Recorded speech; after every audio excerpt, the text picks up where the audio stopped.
అందరికీ నమస్కారం అండి. వంకాయతో పచ్చి మసాలా ఫ్రై అనమాట ఇది చేస్తున్నాను. ఈ పచ్చిమిర్చితో చేస్తున్నాం. వంకాయ చాలా రకాలు చేయొచ్చు కదా.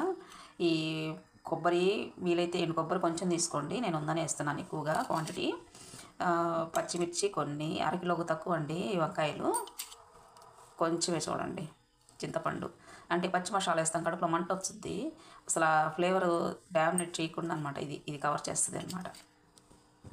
చిన్న ఉల్లిపాయలు 2 ఉప్పు నీళ్ళలో వేసి పెట్టానండి, కట్ చేశాను వంకాయలు.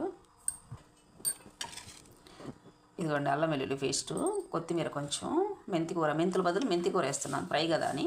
ఇదే గుత్తి వంకాయ చూపిస్తానండి, ఓ రోజు కుదరట్లేదు ఈరోజు. ఈ స్పూన్తో స్పూనున్నర సాల్ట్ అండి. మనకి ఇది చిటికెడు పసుపు, స్పూన్ ధనియాల పొడి. దీనిలో చెక్క, లవంగ, యాలుక, జాపత్రి అన్నీ ఉంటాయి, మిరియాలు, జీలకర్ర మొత్తం ఏ టు జెడ్ ఉంటాయి. కాకపోతే క్వాంటిటీకి తక్కువ తీసుకుంటాను, మీకు కావాలనుకుంటే ఎక్కువ తీసుకోండి.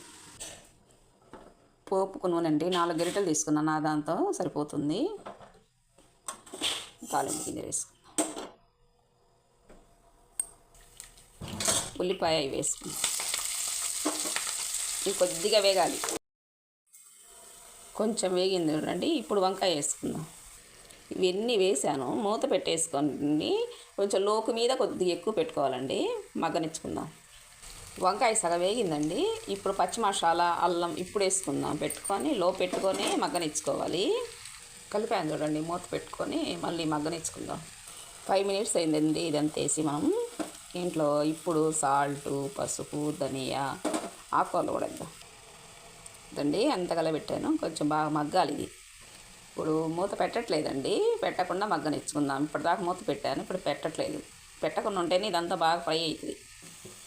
ఇంకొంచెం మగ్గాలండి. ఉప్పు, కారం అన్నీ సరిపోయాయి. నేను వేసేది క్వాంటిటీ ఎలా ఉంటుందంటే ఎక్కువ ఉండదు, తక్కువ ఉండదు, మిడిల్లో ఉంటుందండి ఉప్పు కారాలు. దాన్ని బాగా వేగిపోయింది, అంత పర్ఫెక్ట్గా వచ్చింది. గుత్తి వంకాయకి ఏమాత్రం తగ్గదండి టేస్ట్ మాత్రం. ఇది ఇంకా మా అబ్బాయి చూశాడంటే, పెద్ద అబ్బాయి తప్పకుండా చేసుకుంటాడు, చెన్నైలో ఉన్నాడు. దాన్ని బౌల్లో తీసుకున్నాను, బాగా వచ్చింది.